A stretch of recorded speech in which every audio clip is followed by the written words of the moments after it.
My son just ran upstairs and just ran by like a wild man. All right, we're live.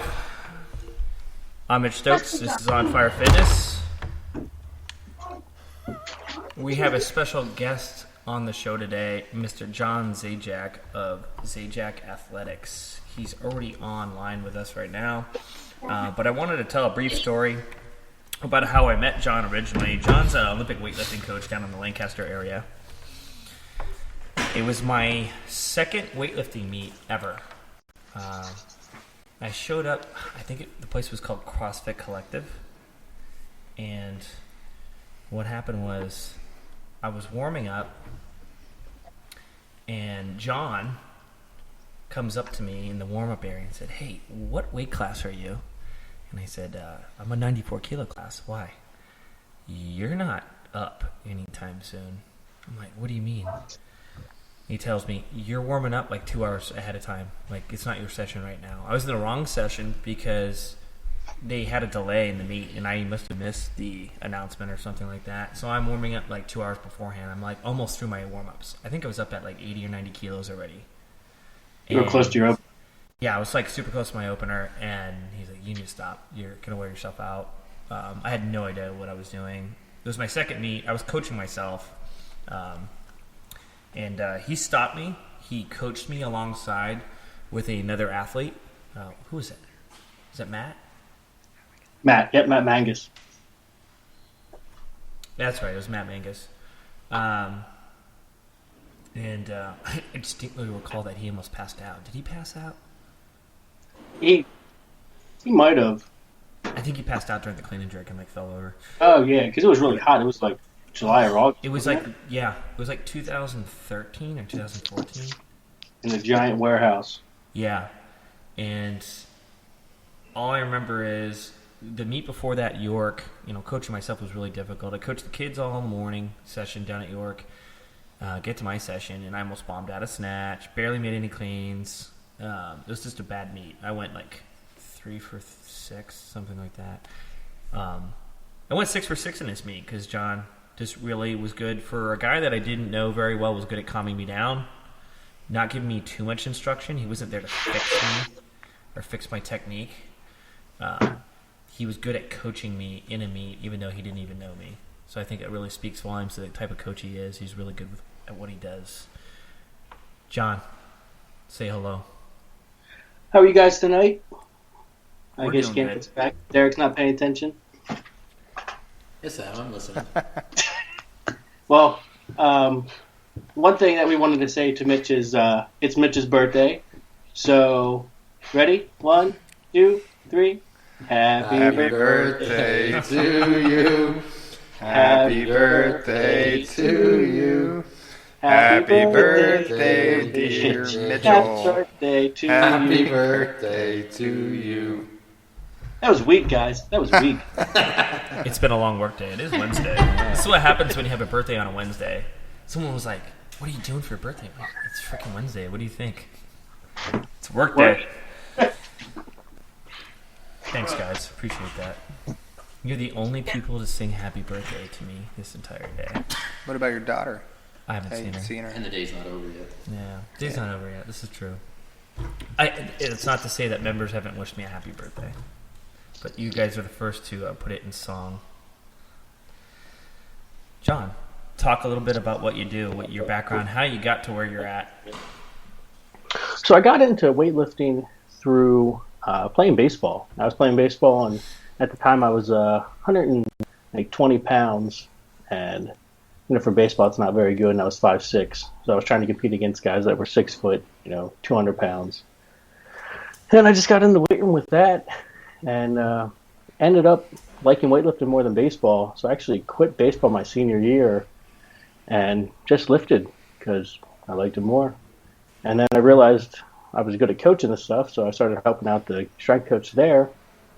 And before you know it, after I graduated, I got hired on.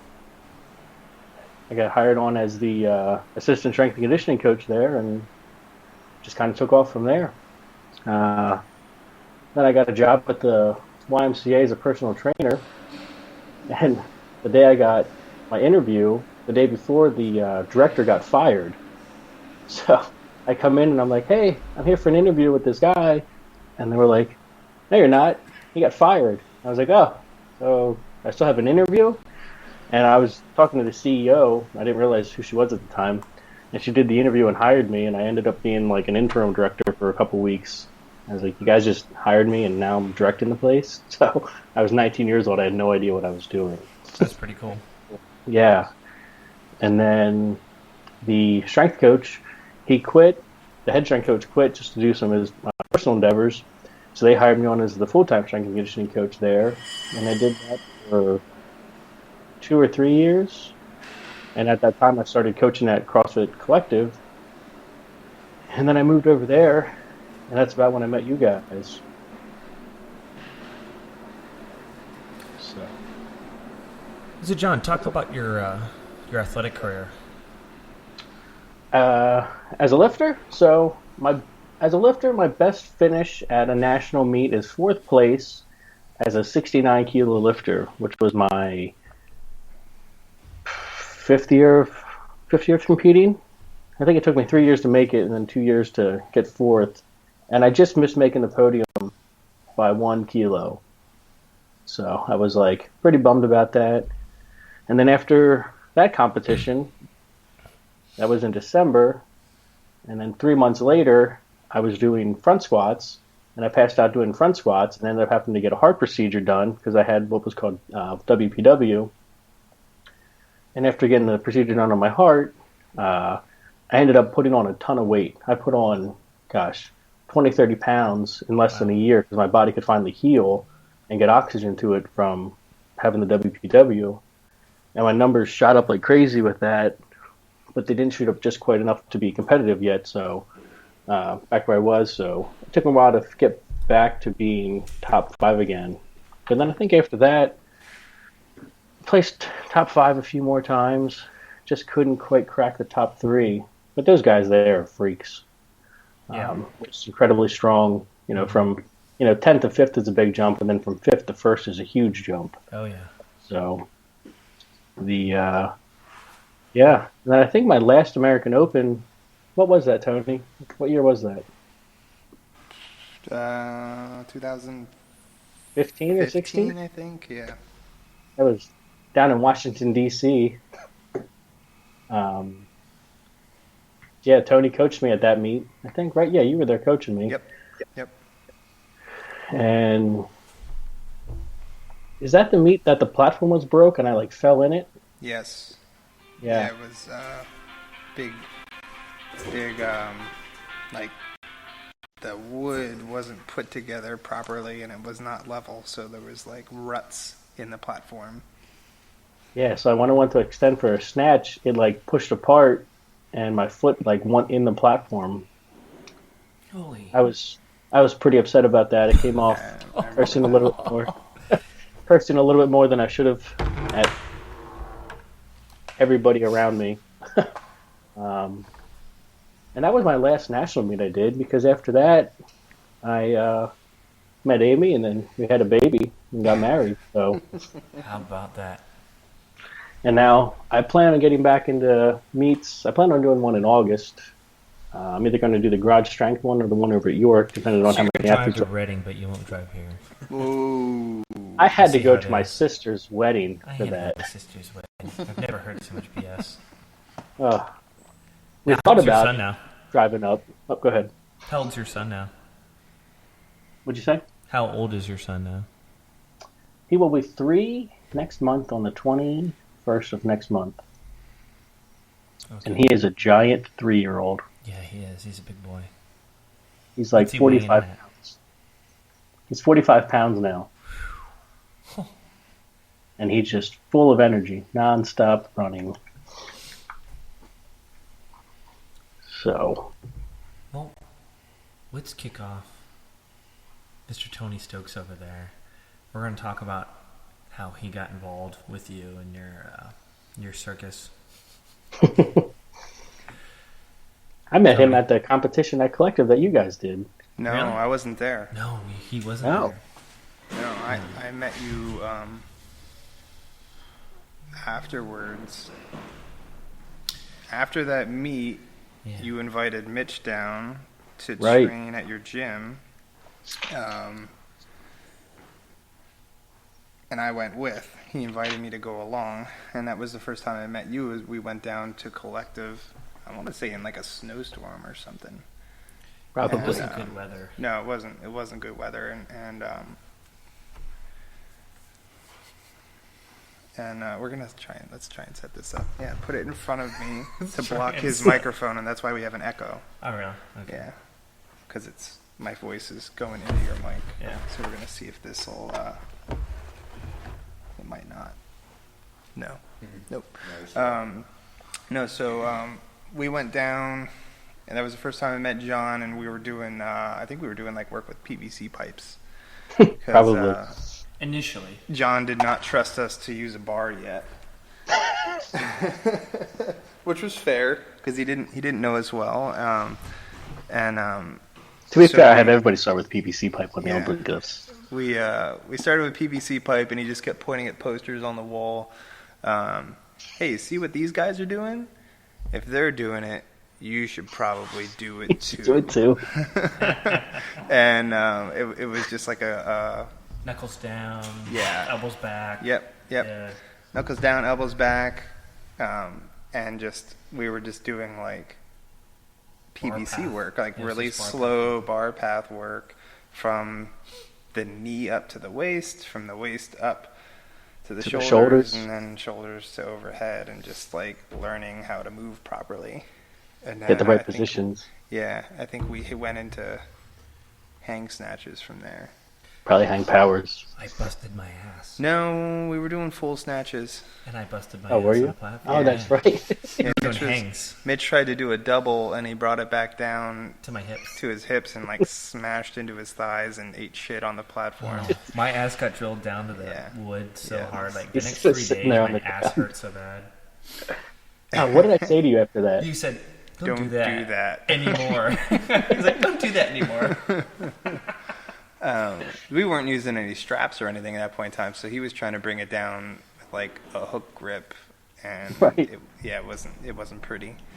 But yeah, so that night was the first night there. We probably spent a good 2 hours there, and then after that, I just continued to bother Zajacd Gosh, on all a the weekly time. basis. Yeah, if not Every daily. day. Yeah. And I left and I was like, "Okay, I know everything now." Because at that point in time, I was still training at the racquetball club with Derek. Atlas. Good times. We were doing, Strength and Atlas Strength and Conditioning. It's a good name. Yeah, it was. It was a It great. was actually cool and it had a good logo. I used to have a shirt, but I can't find it for the life of me. But yeah, I was working out at the racquetball club still. I was working on the turnpike, so I would go to the turnpike, go to work, and then from there in Downingtown, I would drive to Lancaster in the evening and train at John's gym. Yeah. And then you switched over to Lebanon and just moved in with Wow. your cousin. Well, that's later. That's after 2 years. you started Lancaster Fitness and Performance What year was 2000. that? in Mountville, and that's when I came down for my birthday, and I want to say you and I had a conversation about me working there Right? and coaching for you, and that was when I made the big jump and moved in with my I cousin. remember him asking me, like, "What do you think I should do?" And I was like, "You don't have any kids.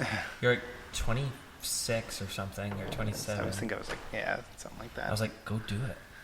It's a learning Yeah. experience, and why not?" Yeah. So I, made the move. Moved down into my cousin's house in Elizabethtown. Trained at John's gym like 6 days a week. Probably like Double eight sessions. 8 sessions a week at least. Oh my god. And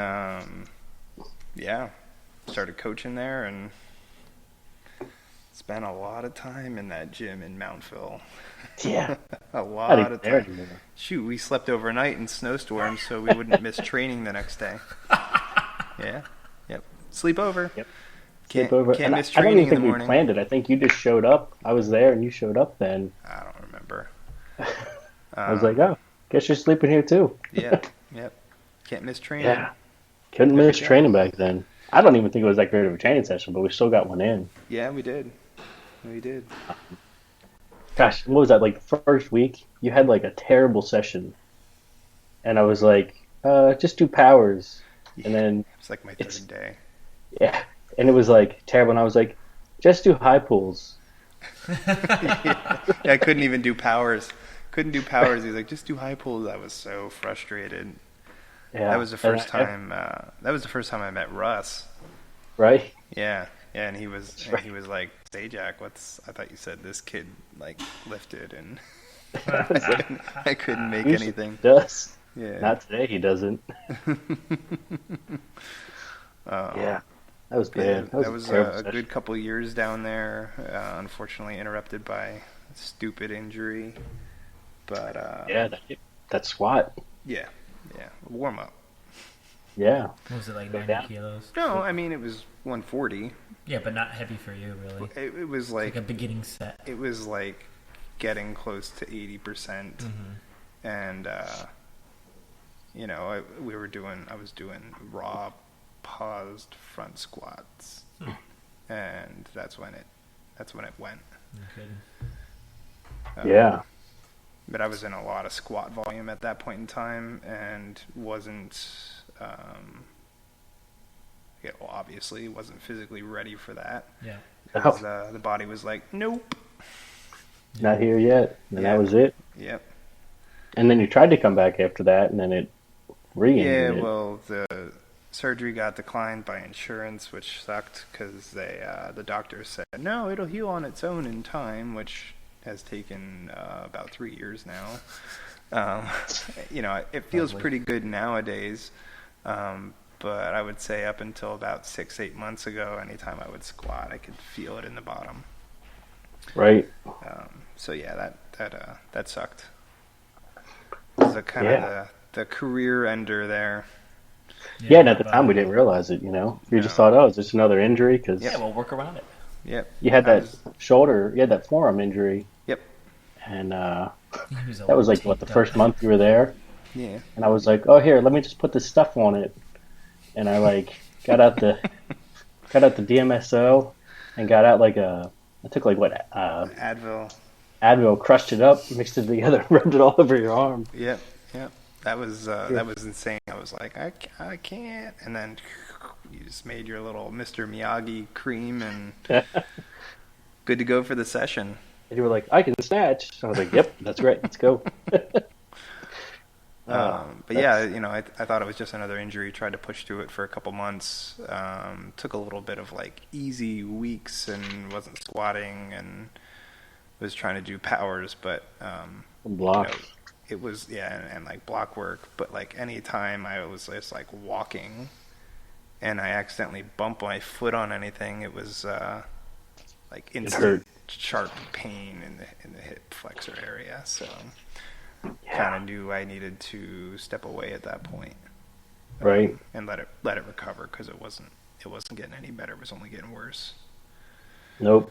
And then you bought a dog. And I got a dog. Actually, I got the dog before the injury, a few months before, but it was over the Right. winter, so I had no idea that I was going to be, dealing with this psychotic dog.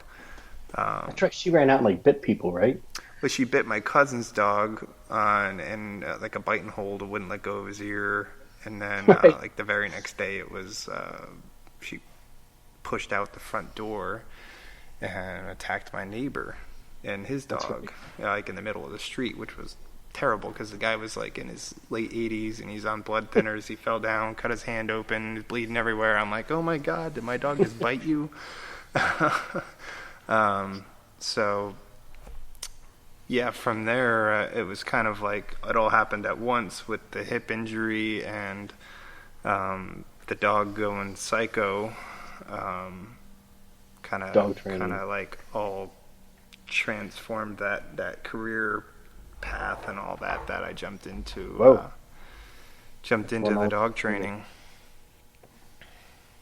Yeah, that was, gosh.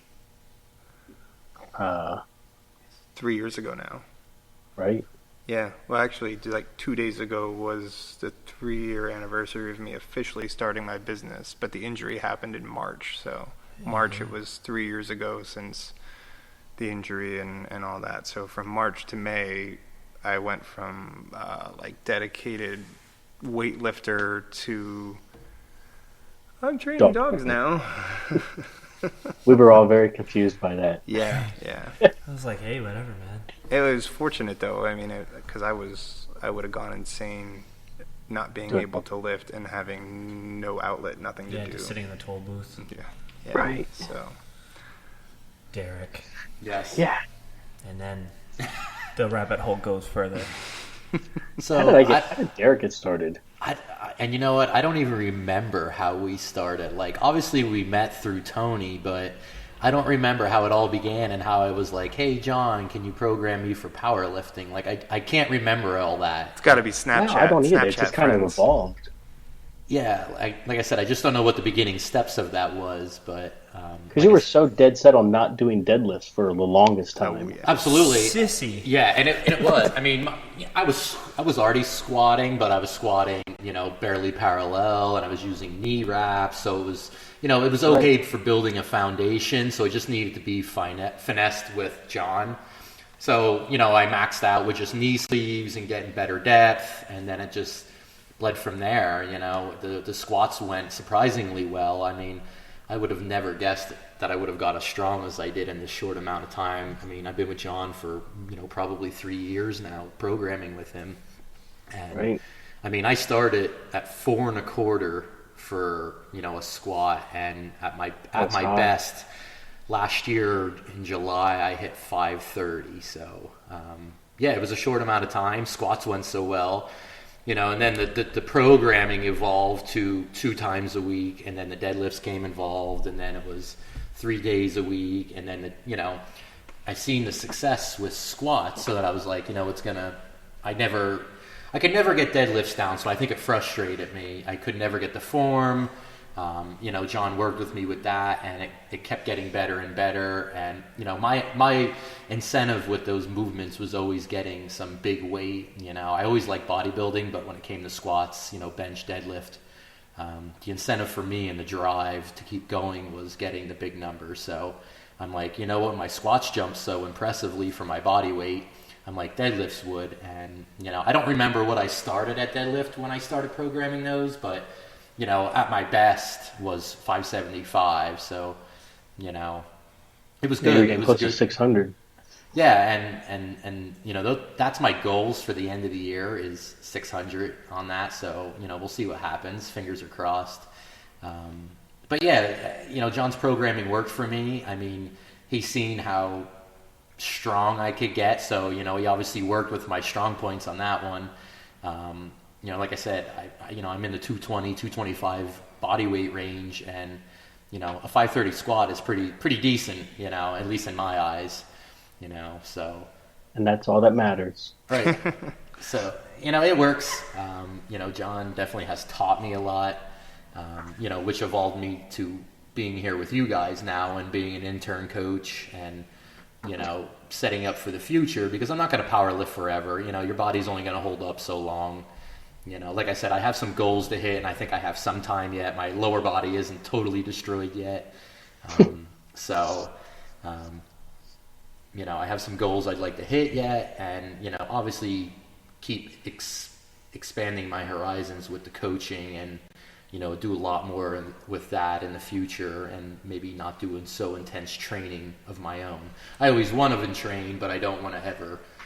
I just can't be as intense, it's not going to get better as I get older. So, it's just setting me up for the future, getting me experience, which is great, so, it's evolved into a big thing. So, and, I can't be more appreciative with John and you guys, helping me along the way and getting me to where I am, because I've always had such a passion for this that, it's really coming into full effect now. And, here I am in my 30s, but it's never too late. So, it's been great. It's been great. And like I said, all you guys, from Tony to Mitch to John, I mean, all you guys have had a hand in this, which has been phenomenal. You guys have been a good group of guys and supportive as well, and the knowledge. You guys got great knowledge, and, I always have an open mind to learn more as well, I would say the way you got drug into the whole Zajacd insanity, because that's what it was for a while, and It was a you're roller still in it. coaster. But when I was training at the racquetball club, and you were doing bodybuilding stuff for me, and right. Yeah, we were both kind of helping each other there. Yeah. I remember you were slowly programming me and like fixing my depth. Yeah, and, your squat. And we were He didn't even want to squat back then. we were. I squatted on and off, and then get discouraged, and then I wouldn't do it. I was a typical, go do upper body all the time and never do lower body consistently. Which I was never proud of. But Tony really helped me turn that curve to really start hitting it. And I think that's where me and John kind of evolved from is. Training with Tony over at the racquetball club when he was coaching over there, and I'm pretty sure that's how that went down. I convinced you to come down and squat out in the open. And right, and you know what? That might have been it. That might have been when it all started. When I went down there. Yep. And I was like, John, you don't power lift, but can you program me? And I think John was obviously absolutely with his knowledge and background, programmed me, and it's worked. It's worked for me powerlifting and multiple other of guys that I work out with doing powerlifting as well. I mean, we've had tons and tons of success with John. It's been phenomenal. Convinced you to get an Instagram account. Right. Yeah, exactly. Yeah, exactly. So, it's all about marketing. Take a selfie, Derek. Which it's been cool. It's evolved into a really good thing, because I've always had a passion for it, but I didn't know how to turn it into something in this area because it's tough in this area. It's not a big fitness area. So it was, the Instagram and then coaching and everything else just kind of, all involved to what it is now, Yeah, I mean, the good thing about you guys up there is there's like only a few gyms in the area. Whereas here in Lancaster, within the last 6 months, 4 more gyms have opened up. It's just, that's a lot. I don't understand where all these gyms are popping up at. And like next month, another one's opening up. Yeah, that's a lot. Yeah. And people really like those Orange Theory fitness classes. You're very saturated down there, John. It's the saving grace. I've been like in a womb for the last 7 years. Yeah. Still, because I don't really have anyone doing what I'm doing up here. There's some imitation and there's some things that are similar. Right. Well, I mean, for the longest time, I was the only CrossFit affiliate in the county. Right. And we de-affiliated last June. And which was a good decision. Anybody. I felt really good about that decision. And it's nothing against CrossFit.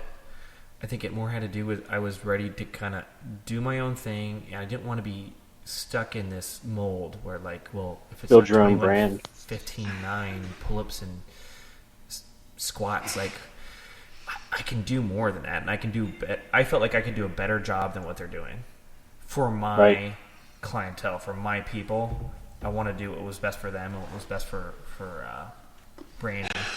And now there's no looking back. I was scared. But it was a good decision, though. Yeah. I used to talk with Tony about possibly affiliating myself for the longest time. And it would be probably every week I'd said something to him, and I never did, and I'm glad I never did. And recently I just went from Lancaster Fitness and Performance to Zajacd Athletics within the last month. My reason for doing that was just to broaden my horizons on my opportunities of what I could do. So with the Zajacd Athletics, my plan is to get back into doing more of the seminars again, starting to get more satellite athletes like I used to have. And before I'd have the Lancaster page, Lancaster Fitness and Performance page, and I'd kind of keep them separate. For now, what I can do with Zajacd Athletics page is I can promote both of them on there and try to get satellite athletes under Zajacd Athletics as well as have in-house people. Yeah. Since there are so many gyms in the area, it's really hard to get a lot of new people in the door because this gym is 5 minutes from my house, and this one is 6 minutes from my house. Yeah. So trying to get people to do what they don't know is tough. Yeah, the convenience and what I would say is, what's the difference between me and the guy that's 5 minutes closer to you is I know more. I'm going to do a better job with you, period. You're not going to get anyone with the knowledge and the experience that I have, and that's what I tell people. Right.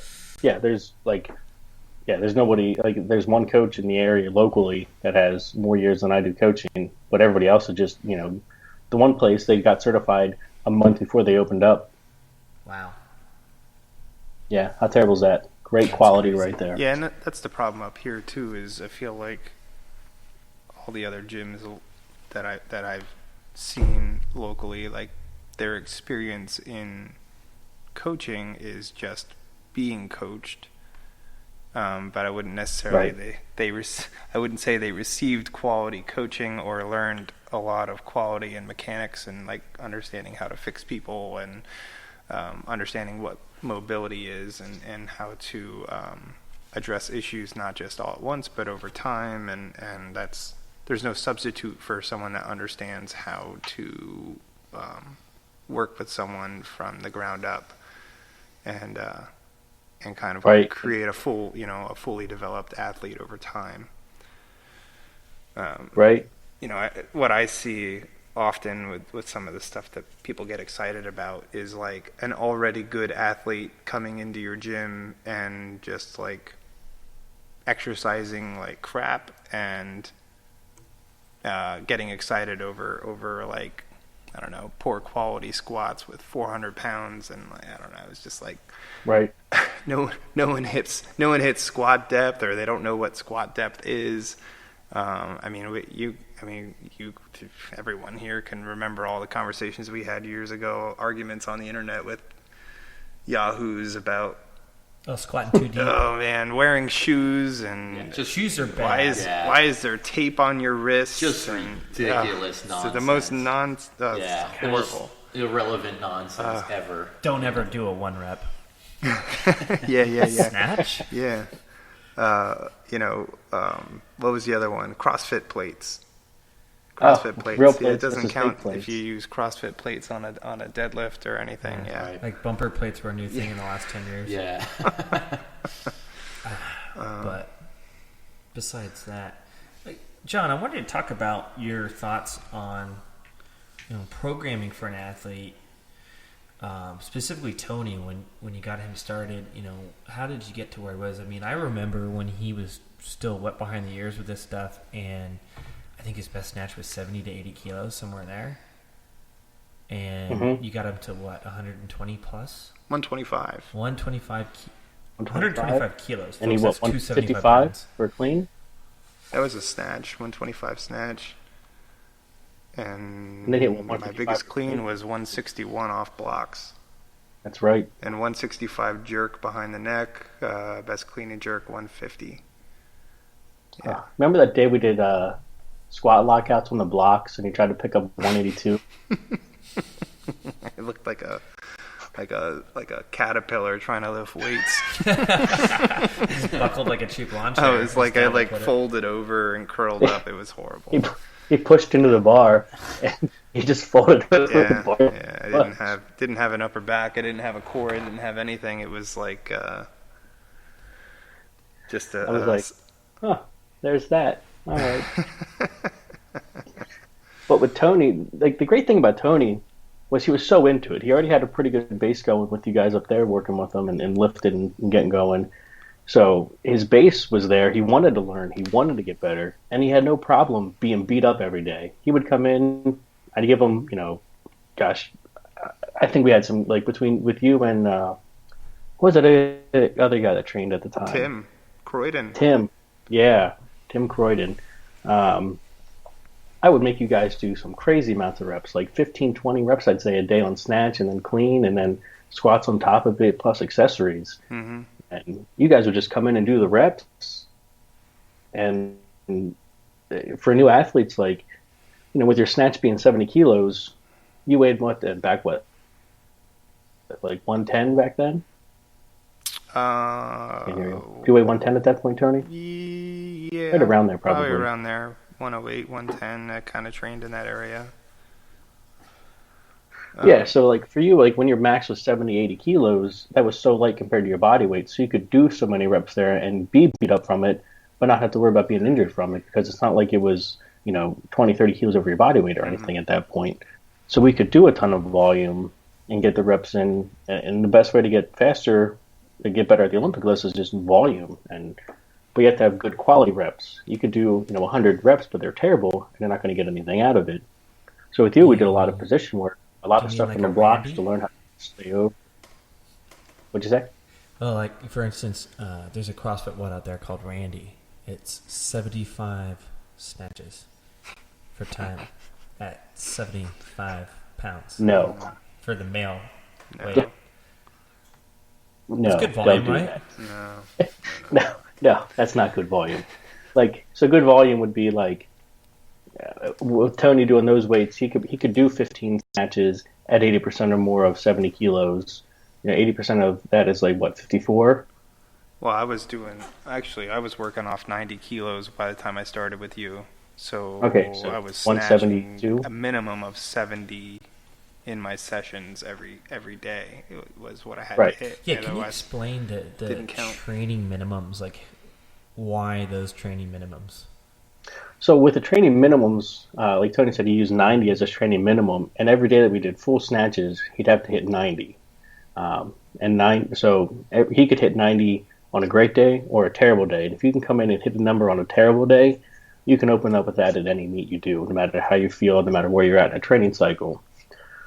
So the minimum, once you got to hit 90 consistently, we might bump, if you did that for like, say, 4 or 5 weeks and you hit it every day for the last 4 weeks, we might bump it up to 92 kilos then. And then you're going to hit 92 kilos for 4 or 5 weeks. If you hit it every day, then we'll bump it up to like 94, 95. And over time, if you increase your minimum, your max has to go up. So, Yeah, by default. people are going to hit 95 and only be snatching 100 when they're feeling, terrible. Now, as far as the percentage range that you're talking about here, because you're saying 90 kilos and 92 kilos, why those percentages specifically for those lists? I do a lot of my percentages, especially back then for them guys. Excuse me, was I think everything was done at 80% or more. Yep. I don't think we counted any reps under Yeah, 70%. they were all warm up. Right. Anything under that didn't count. So a lot of times we do like 10 reps at 80% or more for that day, with at least one of those reps being at 90. And if it was like 10 reps, you could do 10 singles, 5 doubles, a triple, a double, and a couple singles. You could break it up any way you wanted. You just had to get the 10 reps in there. Other days we would do 5 doubles at 80% or more. Back then I didn't really put like ranges, so I was never like 80, 85%. It was literally just if you feel good, push it. If you feel bad, stay at 80%. So a little auto regulation. Yeah, and I really feel like the Olympic lifts have to be auto-regulated because your body has no idea what weight's on the bar. If you come in and you look at and like the bar's covered up and you pick it up and it's 100 kilos, your body has no idea what 100 kilos is. It just knows it can pick it up or it can't pick it up. So on a good day, it's going to feel great, and on a terrible day, it's not going to feel good. So, like with the Olympic lifts, I feel that it has to be auto-regulated because 80% is not going to be 80% every day if we're working off of that number. Does that make sense? Yeah, your body goes through waves. Right. And what we did was we would beat Tony and Tim down so much that they were terrible. They would come in and be so miserable. And once we hit that drop, I would make them push for another week or so, and then we would kind of drop the volume back. And then within the next week after that, they'd hit a PR. They probably didn't feel like I was dropping the volume back because it was still heavy, but it was just less reps. Yeah, it was like, here, instead of 7, do 5 today. Yeah, I didn't understand at the time. I remember Tim was tracking it though. Remember he was entering everything on a computer for a while, Yeah. and he had a whole like graph of your volume Guys, it was in like your 2 program. years. Yeah. Yeah. And you could see the waves. Yeah. We'd go up with it, we'd drop back and go up. And so I over think the long that's one time, of the- he could really see it. I think that's one of the biggest things I learned coaching a sport and following your programming, John, and then using it on my athletes and kind of following that, okay, it's got to undulate a little bit. You can't just kill them for 10 weeks straight. Like, I've tried that. Doesn't work well. No, it doesn't work well. You have to give and take a little bit. That undulating, like, the volume drops a little bit, you taper, they start to feel a little bit better. Certain athletes feel worse. Totally. I I have athletes one that guy. don't respond well when the volume drops. It's like they forget how to lift. there's one of my clients, one of my friends down in Delaware. He's like that. As soon as we drop the volume on him, his numbers drop out completely. The next week he can't hit crap, and it takes a few weeks for him to build back up. And he's a big guy, so I don't understand why it happens. I always hated like 2 or 3 days after a meet when you would taper for a meet, and like at the meet you feel like a god. You feel amazing. Like the weights are like everything moves great. Flying. Yeah, and then like a couple days later, because you dropped all that volume and then you're trying to build it back up, it's like you're missing everything. It's embarrassing. Yeah, it's horrible. It's like, what did you do? It's it's a mind game. It's like, you tapered, you kicked ass, you hit your lifts at the meet, if you do, and then you go, meet on a Saturday, day off on Sunday, get into the gym Monday, and you're trying to build volume back up again so you can start another cycle, And I usually don't have people, if they want to take a week off, they can, but I usually don't, just because after a meet, everybody is so fired up and ready to go that, we just, drop back the last 2 weeks and you're feeling good, you're feeling great for the meets. That's kind of like your break. You come back from the meet, you're like, oh, I need to work on this, I need to work on this, I hit this, I want to hit this, so you're super excited. So I stop an athlete when they're feeling super excited from training because, when training's fun, that's when they're going to do the best. Yeah. It's when they're going to put their best effort in. Right. And focus on the right things, yeah. It's like they know they need to work on X, Y, and Z, so they're going to really focus on that. Whereas at the middle of a training cycle, when they're beat up, they don't care what they need to work on. They're just, a lot of times, if they're, a serious athlete, they're just, trying to get through it at that point. Yeah, I remember before I met you, I was trying to do the small off squat program. Do you remember that? Terrible. I got. I think I even did that too. I sucked Kellett into it too. So did Yeah. I made it 3 weeks, and in the 4th week, my legs and back and hips exploded. Yeah, I remember doing that with Tony. I'm not sure of the outcome, but I remember Stupid. it was terrible. Yeah. You young gentlemen listening on the internet right now, or Don't people do like it. you looking at, I'm googling this small off. I was thinking about doing it. It looks great. It's a bad idea. Don't do it. Totally. Yeah, It's not for a natural athlete. It's when John says natural, what he's referring to is they're not on a bunch of drugs, and I'm not talking about pot. I'm talking about anabolics, recovery agents, special supplements. I've never tried small of. I have no plan to. Oh, it was horrible. I remember I went through the whole thing, and I think I missed like 4 reps in the whole program. But as far as my actual like max going up, I think I went from like 345 to 365. So like it wasn't worth all the pain. No. Yeah, you could have done a simple 5x5 Yeah. on that. Right. Yeah.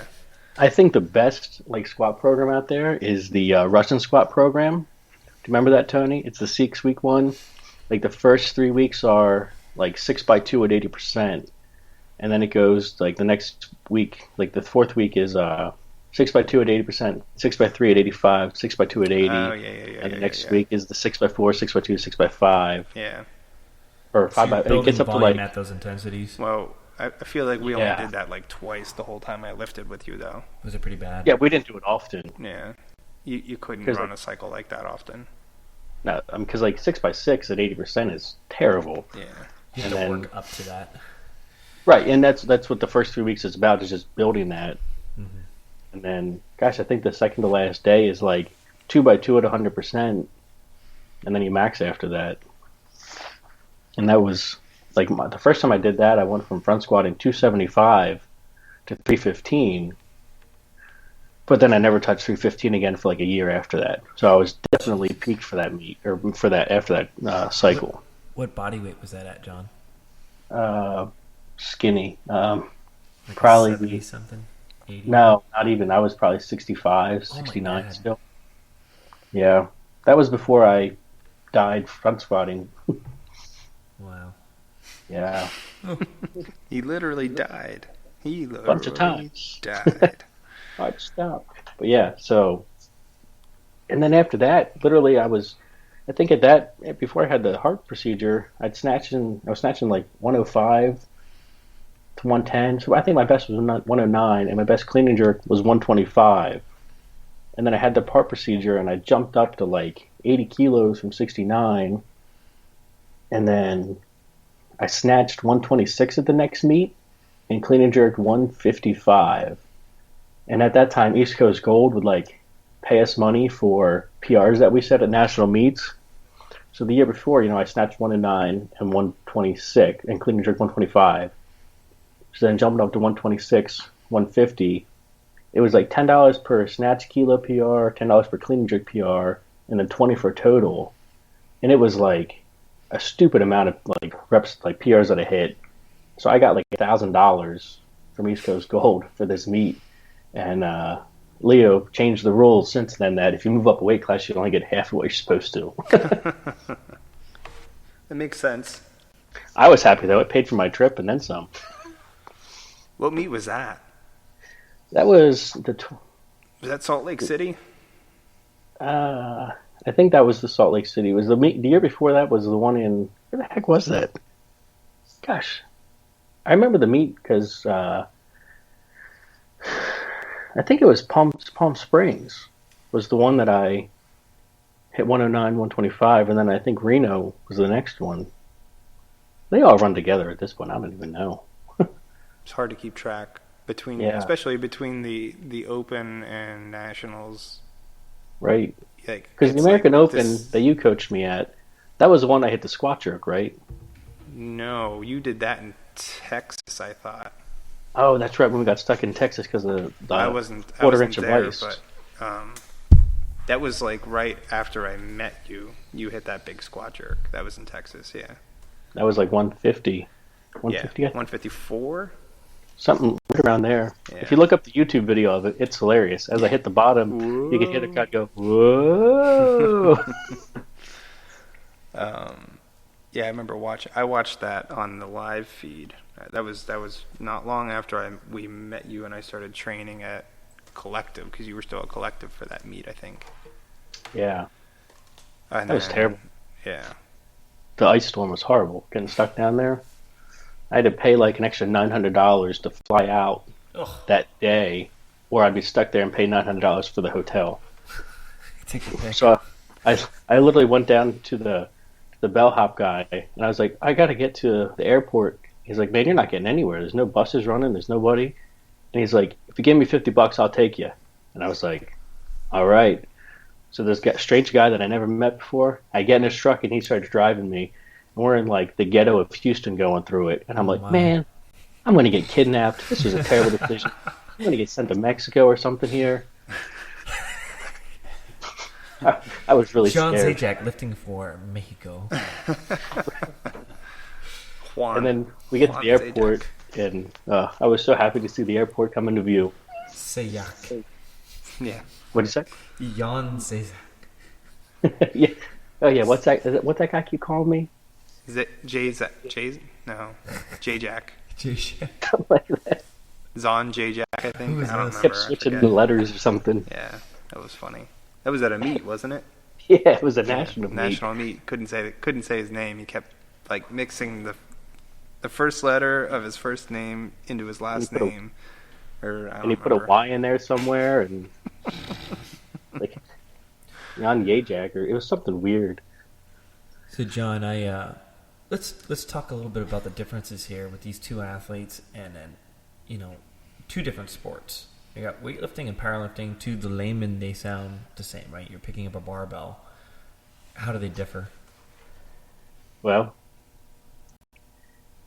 how do I be nice? You don't have to be nice on this podcast. So, This is my All right. unfiltered show. so when Tony came in, I could beat Tony up. I could put Tony through whatever, and he would just deal with whatever I gave him. It's because he was a Kool-Aid drinker. Right. Tony was all in with it, whatever I'd say he did. And I used Tony as a guinea pig. I mean, I used Derek as a guinea pig a lot too. But I Yeah, I used was gonna Tony. say you've said that multiple times to me that Totally. I'm a guinea pig. So Right. I can't do as much volume on Derek for multiple reasons. One, he doesn't like it. terrible. Yeah, he doesn't handle high volume very well, especially high reps, like 5 sets of 10 at like 60%. geez, the amount of complaining I get is Not worth it. right. So we don't do a lot of that anymore. Um, and then I tried to get Derek to do speed stuff with bands. Oh, that was a lot of complaining with that too. Like a 3-year-old. You know what I remember was when you started squatting and your little shimmy on the top of your squat.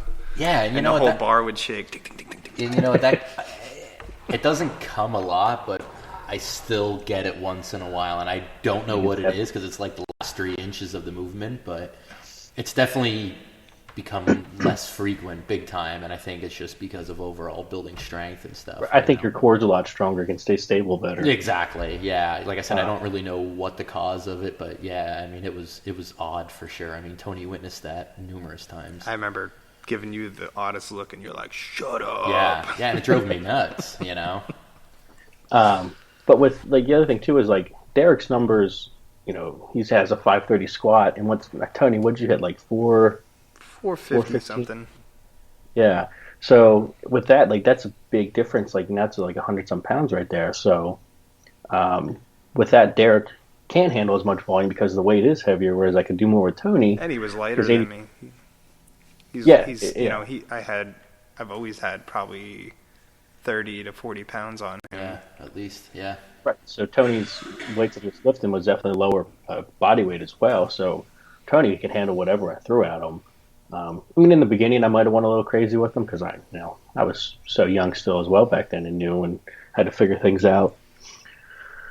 And then the other thing is like Tony did a lot of Olympic lifts, so we had to factor in his volume with the Olympic lifts as well. When you're doing snatches and cleans, you're still getting squat work in. Yeah. And for Tony back then when he started, his snatches did take more of a toll on him than they did later on in his career because he wasn't squatting as much. So factoring that in with the squats was tough. Yeah, I think my squat max was 365 when I started down there. Right, and you were cleaning 300, I want to say, around that time. No. I was. Oh no, that's right. That's right. That was way best clean at that point in time was 275. right. So it was less than 100 pounds there. So anytime he did catch a clean and stand up with it, he was still getting a lot of leg work. So factoring that in was always tough to figure out. And I also with Tony, like I knew he would do whatever I put on the paper, so I didn't really care. He didn't complain a lot. He just did it. With Derek, it's been because the weights are heavier, and Derek's my first athlete that has squatted more than me. He only has me by like less than 1 pound because I use kilos and he uses pound plates, so he has me by less than a pound on raw squats. I will beat your deadlift, just so you know. My good luck. 606 for a double right now. So, Man, I wish I would have never stopped deadlifting. I could have done that. right, you were coming up through with deadlifts. Yeah, you and I were neck and neck a few They years didn't ago. count. He used a hook rep, and he had tape on his wrists. Yeah, and shoes. Don't After forget our the whole shoes. snatch and clean session, probably. Yeah, I snatched 125 in that session, and then raw deadlift with a hook grip for whatever 230 or whatever the hell it I was. think We used to do a lot of that. That was terrible. one That of the hurts biggest bad. misconceptions I think out there with people for powerlifters who people are familiar with it and they're like semi-familiar with what weightlifting is, they think that we don't do strength training. They think that we just play with the barbell No, we do it after. and do snatch and clean and jerk. Gosh, I used to have so many accessories in programming with them guys for weightlifting. Yeah. But like with powerlifting, I'm going to say this and probably upset a lot of people. When I was, the last year when I've been training more powerlifting because of my quad injuries, I've hurt way less doing the powerlifting programming than I was when I was doing the weightlifting stuff. Just because, catch and snatch is hitting the bottom, it's hitting your shoulders, crushing your elbows, your wrists.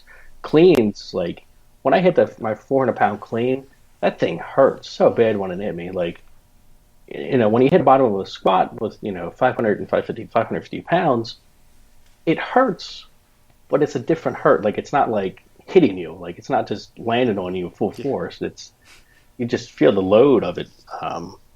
There's velocity behind it. Right. So it's literally hitting you. Deadlifts, they feel terrible. Especially if you tweak your back a little bit on them. but it's a different pain with power lifts.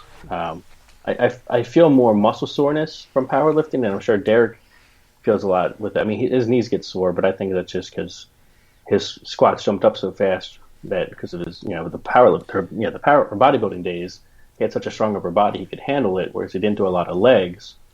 He could hold the positions well with his back and his core, so his legs just kind of came along with the ride. So I think that's why Derek gets a lot of his knee pain. Now, could But you yeah, I explain definitely the think difference? Is there an inherent difference with recovery on joints, like the knees, like the tendons and ligaments, versus recovering muscle soreness, muscle fatigue? yeah. So with the tendons and ligaments, they get very little blood there. So you have to find ways to get as much blood in there as possible by doing high rep sets. I'd say in the last year, my current training partner Dan, we do a lot of blood flow restriction training. Whereas we'll take like like an ace wrap, like an old knee wrap, and we'll wrap it around like our upper body, like our up by our arm, like our armpit, or in our hips, up by our hips, and we'll do a ton of reps there with short rests. It's probably whatever we're doing is probably like 30, maybe 50% of our max, and we'll do 3 sets of 10 with the reps, and then 3 sets of 10 without it, with 10 to 20-second rest in between. So we're getting a lot of reps there, short time, so the tendons and ligaments are getting a lot of blood flow to it. Now, are you doing this with a compound movement or isolation exercises? Usually isolation. Once in a while we'll do it with squats, but the squats are literally like 70 kilos, so it's pretty light with that. Usually it's like tricep pull downs, tricep extensions, curls, leg extensions, leg curls, stuff like that, just to really isolate them. And getting that blood in is what's huge, because you have to figure out a way to get the blood into the tendons and ligaments for them to recover. Whereas muscles always have, a lot of blood in them. Yeah. I was actually thinking about doing that for myself. I'm going to be cleared to start taking overhead lifts with the bar in the next couple of weeks. And I was thinking about Why can't you do overhead lifts? I really tweaked my shoulder a couple months ago coaching wrestling. And Got beat up by a kid. he's a 17-year-old stud. He's 220 pounds. I've been training him in the school weight room since he was like in the 8th grade. Nice. I think going into his freshman year, he was doing a set of 5 with 315 on the back squat. Huh. So, I mean, he's a horse now. He's going to be in his senior year, and it was the last practice of the season. Literally, right before districts, and I was kind of tired. I wasn't lifting a lot of weights this winter. You had a lot of excuses right now. And I think I just got weak. I think my shoulders weren't as enforced, unless, we're a little injury prone because I was weaker. And this kid's in his prime. He's full of testosterone. And he just put his body weight on me, pulled down on my arm really hard. I was in on a shot, and my arm got hyperextended past my ear. Oh. And I just heard a crunching and ripping sound. It was terrible. I just really overstretched the ligaments. I went down to John G over at Mobility Doc a couple weeks ago. John G is awesome. If you have any injuries in the area, go see him. And he helped me out, and he's like, well, you're on the right track, but you're really lucky. Yeah. So, but he said, do this and do that. Do your recovery workouts. I've been doing a lot of just isolation exercises on my rotator cuff and a lot of trigger point therapy on my bicep tendon and my pec, because it's all wadded up and tight, so the humeral head isn't sliding correctly into socket. So it's been getting better. I actually took my first back squat last week in months. Is that why you're using the safety squat bar? Yeah, I was using the safety squat bar because I couldn't get my hand behind my shoulder like that. It just hurt so bad. And actually, I can do it pain-free now, which is huge. I'm impressed Derek can get his arms behind him to do back squats. You should see him try to do a front squat. Oh, it's zombie squats. It's embarrassing. But no, I was thinking about doing the overhead lifts, like doing some barbell presses and stuff, and some bicep work. Do them with the bands hanging off. What's that? Do them with like the bands hanging off, holding the plates on to work on the stability. Oh, okay. That makes really sense. Light, like maybe 10 pounds for like snatch grip. Yeah. It'll be wobbling everywhere. Video it, Tony. Oh, yeah. Hector. Hector. Jeez, I haven't heard that in a long time.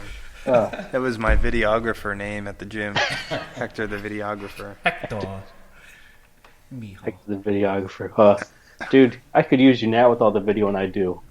You don't even. Yeah, we're both in that same boat right now. How about it? Yeah, so much. I think I all I bought a did light today the was other make day. videos. That's all I do is make videos and put them together and add logos to it. And finally got my gimbal back. I actually think they just replaced it because I turned my gimbal on, and the gimbal's the thing that you put your phone in and Yeah. you go through and it looks nice. Stabilizer. Yeah, all of a sudden it would just start spinning out of control, smashing my phone into the side and Nice. turning off. And it was crazy. It was really I annoying never, because I'd be taking a never video. bought that. So I sent it back to them and they replaced it, and it would have been almost $100 for them to fix it. And I was like, well, if you're going to make me pay for that, I'm just going to get a new one. But luckily it was covered under warranty, so they just sent me a new one. I pulled it out of the package today, and I was like, that's not even the same one. So Nice. I Man, I remember making videos on Saturdays. It was record everybody's lifts, even the ones they missed. yeah, Put the bloopers in. The Tim Height bloopers. Tim, remember the day he was sitting on the platform with the glasses and the hat on sideways, with the high Bro. socks on, The bro look. right, with the CrossFit internal bro. rotation. I saw that picture the other day. Gosh, yeah. Those And are the tuna. days, man. Those training sessions, those Saturdays where me, you, Incredible. Tim, Mangus, Mansfield, Tuna. yeah, the tuna. Me, who else was there? Gosh, there was a lot of people. Yeah. Bat and his crew would come up once in a while. Yeah, you would get the people from Lehigh Valley, Dan and Kurt Miller. Was Kurt Miller? Was that his Yeah. name? Yeah. Yep. I'm going back up there next month or July to do a seminar up there. Nice. It's been 3 years since I've done one of them. Oh yeah, I saw that. Was it South Mountain? South Mountain, yep. So If you if guys anybody are in out the there wants to neighborhood do of a snatch and clean and Allentown, jerk seminar, Bethlehem, you're down in Lehigh Valley, or even Berks, and you want to go check out a seminar, what's the date on that, John? phew, put me on the spot here. Let me just open this up here real quick. Just trying to help people out here. Check the Oh, Facebook. there we go. Look, July faces. 28th, 9 a.m. July? July 28th, yep. Yeah, get on it, folks.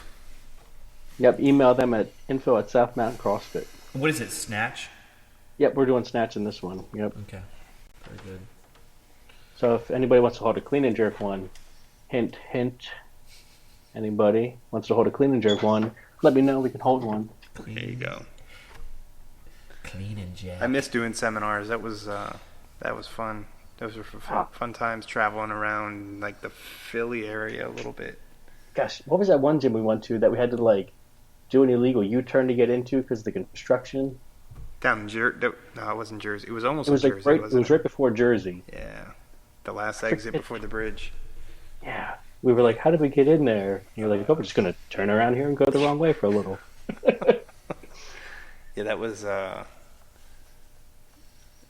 some fun times. Were we doing that on Sundays? It was Sunday mornings. Yep. Yeah. Yeah, they were fun because people enjoyed them so much. They'd get better. They'd learn so much. Everybody usually hit a PR. Yeah. Saw some crazy, scary stuff too. Oh, how about it? I actually ended up getting the one girl from Bucksmont CrossFit. She was a coach there. She ended up being a dog training client of mine. That's Oh, fun. nice. Yeah. The owner of that, one of the owners that I worked with most of the time from Bucksmont, they moved to Florida now, so I don't really do much with them anymore. And then Jamie. Well, Jamie used to train with us. Jamie Decker. That's right. She was down there. Yep. Yeah, Well, she she's- was at Rock Solid. Yeah. She used to come up once or twice a week. Yeah. And yeah, she's a client of mine too now too with the dog training. Didn't something happen to her dog's eye? Yeah, at 5 months old, cancer, I think. Oh my gosh. It's Yeah. terrible.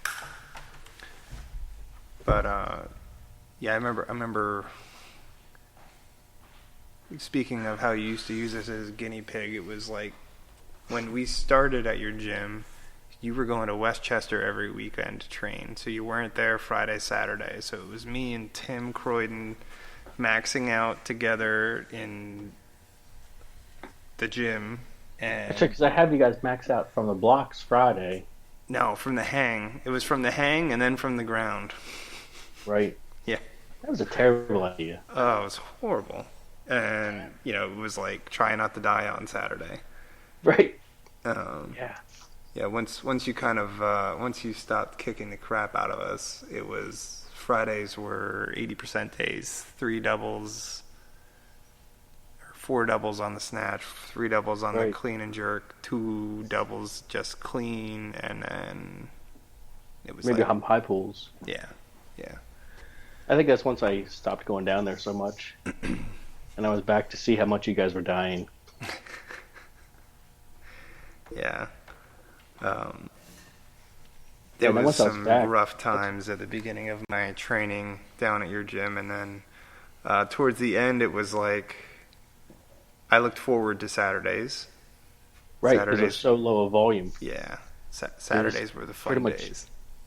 Go for a max snatch with a few extra reps, max clean and jerk, and then some squats. Yeah, heavy fives. Yep. With what was your song you used to put on? Melissa Etheridge. I'm the only one. Etheridge. Don't hate on it. It's a great squat that was song. his. That was Arms like of an his. Angel? I'm going for a heavy set or a heavy single or something. That was his like motivation song. Yeah, just got such a great beat. Yeah. I I would put that say in once in a half while. of my time spent at Lancaster Barbell was listening to what the hell was that band you liked all the damn time? Disturbed. Nickelback. No. No, what the hell? You and Russ both were like, well, Red Hot Chili Peppers or Little River Band. no, man, what the hell was that freaking band? Air Supply. Not Audio Slave. not Jimmy's Chicken Shack. No, it was like a rock band, like a modern rock band. Was it Foo Fighters? Foo Fighters, nonstop. I love the Foo Fighters. I know, yeah, I hear them here too. Anytime the gym's open here, it's Foo Fighters. Let's talk about Derek. What can't you stand that I play in the gym here? I'm not even bringing it up. It's terrible. Come on, man. Greta Van Fleet. What's wrong with Greta Van Fleet? Are you kidding me? They have some good songs. They do not. I would rather stick a fork in my ears to listen to them. It's terrible music. You're so uncultured, Derek. It's not good. I can't. And the Racquetball Club plays it relentlessly, and we can't stand it. Oh God. Yeah, He's calling you, Derek. it's like nails on a chalkboard. Yeah. Oh yeah. I remember freaking what was that stupid song I heard every time at training at the Racquetball Club I couldn't stand that In this whore, yeah. Whore. Oh God. What? The song called Whore. It was just like, and every time it was on, everyone in there was like, this song is on. I'm like, God, this song sucks. I ended up not liking it because it overplayed. That's the only. Well, they played the same station like every single day in there. And they have like DirecTV that plays like Octane and stuff like that, but it just plays the same music. So, me and my guys that go in there, we take our own speaker on powerlifting days and just. I used to have that stereo in we there. We disrupt the whole gym and just play what we want because I can't stand the same 10 songs for the 2 hours we're there, 6 days a week. It's stupid. I put a stereo up on the shelf and we would turn that music off because I was working there, so I got away with it. Yeah, and, we just take a portable. I Bluetooth pissed off all the speaker. old guys. The one day I came in here and you and Dad were lifting in here. I think you had Bobby Darin on or something. No, Frankie Valli. Frankie Valli. Frankie Valli. We used to have Frankie Valli. Yeah. I used to do that. Me and John used to listen to Frankie Valli. That was like our Friday thing.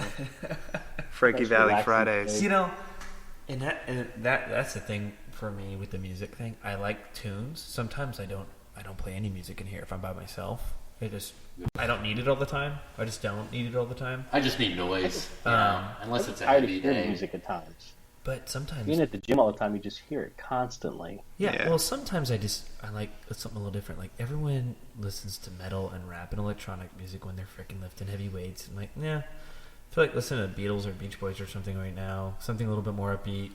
Especially the beginning of a session. Melissa Etheridge, try it. Sometimes I listen to classical music. Sometimes I want to listen to something a little different than just the same damn 5-finger punch in your face. I hate that band. I listen to a lot of Slipknot now. Yes. They're coming out with a new album soon. What? They're still playing? They just released a few new songs and they're pretty good. Unsainted is great. Yeah, we've been playing that. I'll probably end up beating that to the point I don't like it, but so far my it's neighbor good. across the street from the gym, she says I play devil music all the time. Tony, what does Mom call it? Kill your mother music. Yeah, kill your mother music. Oh, Dora. But she just had rotator cuff surgery. Oh, yeah, she's in pain. She's not a happy camper right So now. we're on Memorial Day watching her in-home physical therapy. With Dad. Yeah.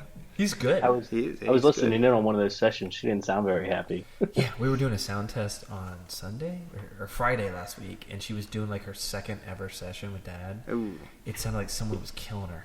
It was terrible. It doesn't look like fun. Dora, that doesn't sound good. It's like, what's wrong with Dora? So the neighbor lady will like run in the gym at times with her dog because I have music too loud, and I have to like tell her to get out of the gym. Is that the one that pees on your car? Yeah, that's the one that I'm not gonna mace. Yeah, better not. Dude, this dog, she has 2 of them, and they just come running off the porch at like my clients when they're running by. Mace the person, not the dog. I won't do that. It's called assault. Unfortunately. No, it's mace. It's not salt. Assault. Oh. Aggravated assault. Oh gosh. Now, Tony, remember that time that we drank like the 3 pre-workouts and mixed it with Red Bull? Yes. That was was horrible. one of And then the we most- got extreme kidney pain.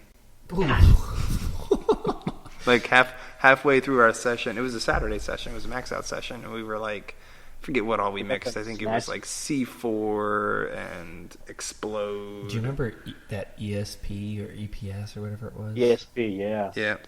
And was it Man of War? I think that's of what we War. mixed. God of I think it War. was ESP and Man of War, or God of War. And we were like doing this session, and all of a sudden like our kidneys like started locking. Like it was like our lower horrible. back started hurting. Like our kidneys were dying. And I remember we were like crawling around on the ground trying to find. That's Couldn't Gotta even do find cleans. relief. I couldn't even finish my clean reps that day. it is No, one thing I think we never both gonna just do. stopped. Pre-workouts. Yeah, coffee's good enough for me. If I have a cup of coffee before lifting session, I'm jacked. I'm ready to roll. That's all I need. And then the other time I took that pre-workout that like had too much niacin in it. Oh, when we were like on fire. Yeah, you could see the fire just like go down your face and We go were down your red. body. We were literally like red.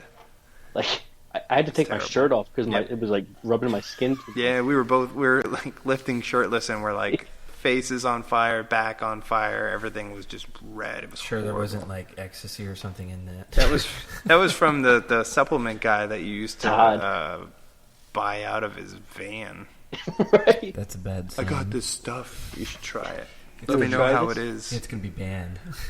A lot of guinea pig stuff going on back then, you know. Todd showed up next time. I was like, Todd, I don't think you should sell that to anybody. No living person should eat that. Dude, it was horrible. You could literally put a quarter of a scoop into your water, and it was more than enough niacin. It was just like it was way too hot. Gosh, I remember my ears were just like dark red, and it was so painful. Yeah, there was some crazy shit we used to do with pre-workout because it was like tough week of training. I want to be able to move. I want some energy. I don't care what I'm going to put into my body It's like the right second now. session of the day. I'll suck it up. And then the amount of ibuprofen we take, Yeah, I think 4 to 8 a session, Now, John, twice a day. it was John. It was not good. I want you to talk about 2 sessions a day.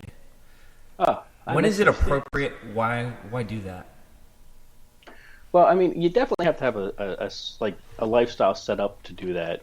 meaning you can like get recovery in between the sessions and get a lot of food in between them.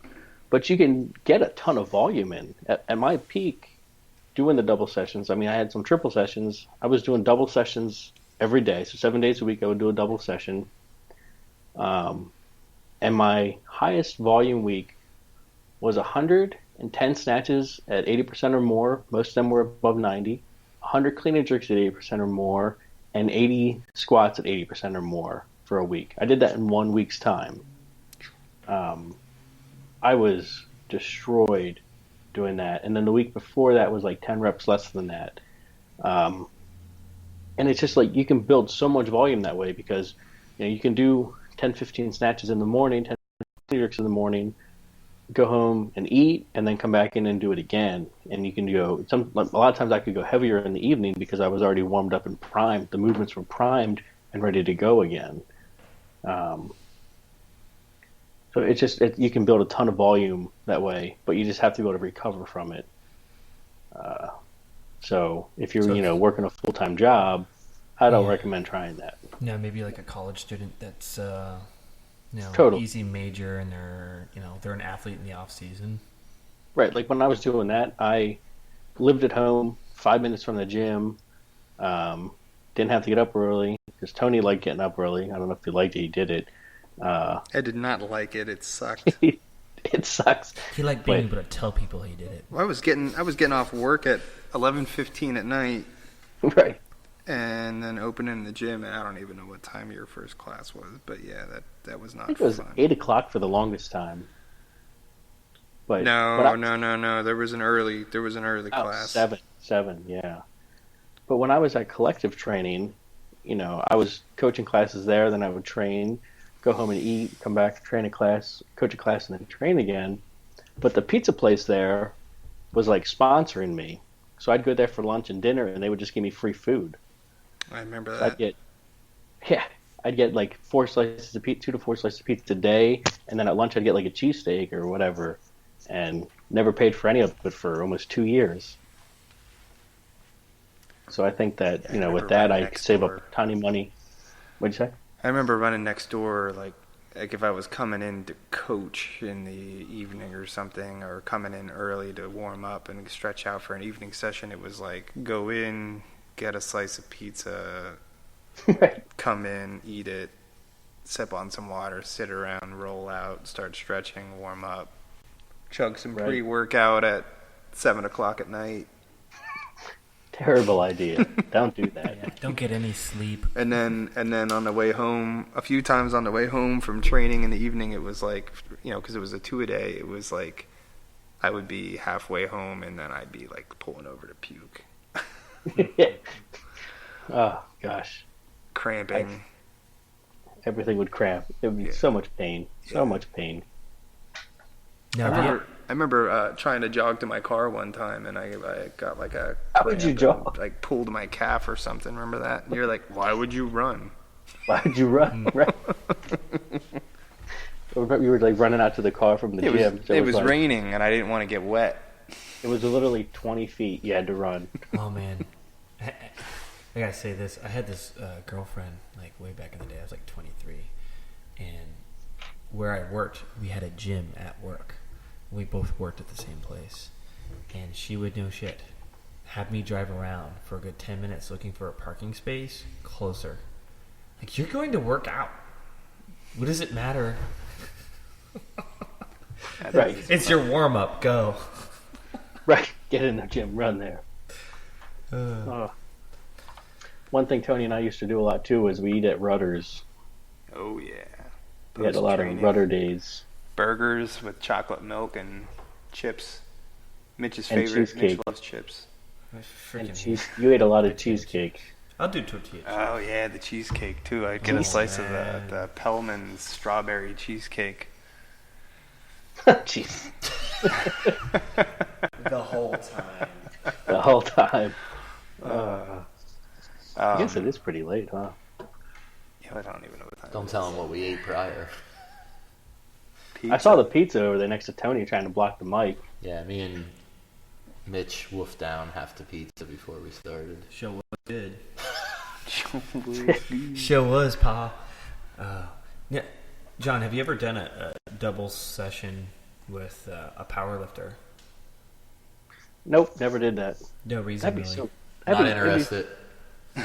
Not interested. Write it in the program next month, John. Not even Next month. interested. 2-a-day. Nah, that'd be terrible. Like, because with the Olympic lifts, it's so light compared to your max lifts, so you can, You're not working hit maximum it strength. and not be tired from it. Yeah. Whereas if you squat 550 and you come back to try to squat 550 again, it's going to feel terrible. Well, yeah, you wouldn't. No, you would squat in the morning, but you wouldn't squat in your evening session most of the time, Or right? squat front squat to squat later, or do overhead squat or something like that. I never squatted in the evening. I did all my strength stuff in the mornings. Yeah, and it was just lifts and finishers in the evening. Yep. Like back extensions, some kind of ab. Wednesday night block battles; those were the best. They were great. And pulling for blocks, I don't think there was anything better than Wednesday nights.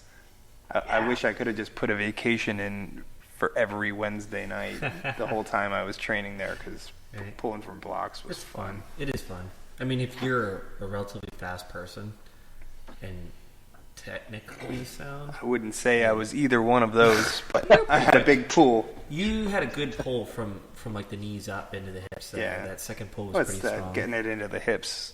Yeah. I had Yeah, a lot that of was- power there, but nothing. Gosh, nothing they better were than great block nights. I nights. enjoyed those. Yeah. John, talk about like training for the blocks. Like, So training I for the f- blocks, one of the reasons for it is it saves your lower back because you don't have to pull from the ground. So you're starting in a good position already. A lot of things people get in trouble with the blocks is they have their knees too far forward. So when they go, it pushes the bar in front of their center of gravity, which makes them makes the bar go forward. Whereas with the blocks, you want to make sure you're leaning over the bar, keeping the tension on the hamstrings. So when you engage like that, it's hamstrings and hips pulling you up, and not a lot of quads going with it. And I think training from blocks is right above the knee. All our block work is always done right above the knee. I think it's the best way to get fast because it's just you just go. You have to react to it right away. There's No stretch choice. reflexes to it. Right. Yeah. It's just you get set and you pull as hard as you can and you hit the bottom. I like it better than the hang because with the hang you kind of like let the bar drift a little bit, or you're getting the stretch reflex when you're leaning down. It's all the muscles are tightening up, so like a spring, and then it's popping. Whereas from the block, you have to engage everything yourself. Yeah, I agree. I used to do a lot of hang stuff, and I think I weighed 73 kilos, 74 kilos, and I hit a hang snatch of 140. So it was like Wow. 5-6 kilos away from being double body weight at the time. And I was like, I'm not getting anywhere close to this from the ground. So from that, I was like, I have no need to keep doing hang stuff. And then that's when I started getting more with block work, and I found that I had a way better turnover from block work to the ground stuff. And then when I started to get my block stuff up, I'd have coaches say, "Oh, you don't need to do that. You're wasting your time." Blah blah blah. So I'd take it out, and then my lifts on the ground would just tank. And I was like, "Well, I think I need to keep doing block work." So I put it back in. Yeah. So I really think a lot of Olympic lifts and stuff is finding what works for the athlete. And if you go to a coach and the coach is like, "This is what we're going to do. We're going to do A, B, and C for everybody, and that's all we're going to do," find a new coach. Like Olympic lifting is so like specific to your person, Body whereas type. say Body type. body type, everything like that, and like where your strengths are, where your weaknesses are. Example we use Tony here is I hated that he did it, but Tony had this big hip clean. When he would clean, he would bend his arms and pull that bar in so far, but it worked for him. Donnie Schenkel. Yeah, that's right, Donnie Schenkel. Schenkel! The Schenkel. The lion killer. So he would do that, and like I hated that he did it. We tried to work on it, and we'd work on it, and his numbers would drop. So I was like, all right, whatever, just keep doing it then. So, and that's he won up I and ended up hitting had to 160. learn how to get better at doing it. Right. So, and myself personally, my hips are usually a bit higher than a lot of coaches would like, and they used to tell me like, "Gotta get my hips lower, gotta get my hips lower." I'd put my hips lower. John numbers looks like would he's tank. doing an RDL when he lifts. Right. So, but so what I did when I was like, I'm just going to get stronger in all the positions I need to. So I got up to doing the point where I could do back extensions with 70 to 90 kilos or 5 sets of 15. And I was like, okay, well, I don't think I have to worry about the bar pulling me out of position anymore. So I believe that you have to use a lot of your posterior chain in the Olympic lifts. But Yeah, I would agree. A lot of lifters that have really good technique that you see out there, they get over the bar, the hamstrings are loaded, they have a Super strong back. You have to have a strong back. You can't not. I've had numerous people, this old train of thought, like, all you need to do is squat, stop deadlifting. I don't understand it at all. I don't understand it. Like, you have to have a strong back angle to be able to maintain position, period. right, you're applying force to the ground. If you can pull 600 pounds, you can pull 300 pounds fast. Yeah. I would say probably the best thing that we ever did inside, when I started working with you was like throwing the belts aside for deadlifts, like just raw deadlifts, no belt ever, just learning how to be rigid and building some raw strength with the deadlift. And then the freaking deficit pulls, snatch from like a 4-inch riser. double riser, and oh god, Bars on your shoelaces. yeah, pretty much. I You were snatched pulling from your toes. I snatched 120, 125 like that a couple times. Ugh. I was like, I have no idea how I did that. I remember dropping 100 on my head. They've all done that. Remember when Amy dropped it on her head? And she fell forward. She fell forward and smacked her face off the platform. Yeah. Oh my god. Yeah. That was probably the scariest miss I've watched. Yeah, it wasn't pretty. No. That was terrifying. But she lived and got back up and did another snatch. Well, that was the biggest thing back then, was like when something shitty happened, like you needed to take a lift after that. You had to. You had to get rid of the fear and take a lift. You can't be afraid of the lift. I think there's a bird in the gym. It sounds like it. I don't know what's that chirp. It literally picks up everything. Where is that coming This from? is what happens when you open the garage doors on a big warehouse like this during the day. It's coming out back. The birds come in and they nest. We had a bird. Remember that? We had a bird come in the gym through the front door. Yeah, or Vinny through the let back it in. door. And Vinny like ran away from it. Vinny let it in. Vin just ran away like, oh my god. How did we get it out? I don't even remember how we got it out. I think Josh got it out. Josh, holy shit, I forgot about him. Yeah, that guy. I miss Josh. He was nuts. He's so strong. Yeah. He's my first athlete to have a 600-pound deadlift at 200-pound body weight. Triple body weight. Yeah. He's out in Colorado getting back into personal training now, I think. Nice.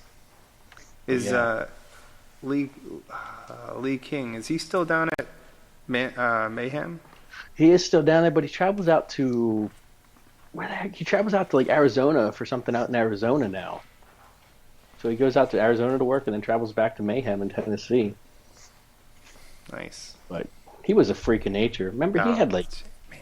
Didn't he hit a 500-pound sumo deadlift at like 150-pound body weight? Something stupid like that, yeah. That Amish strength.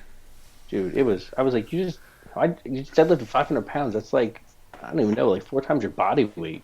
I remember, I think the first time he ever came to the gym, he like lifted and then he went down onto the rower with like a one of those elevation mask things. I'm like, The elevation mask. I'm like, what is this Sat kid on the doing? rower for He's like half an insane. hour. It was horrible.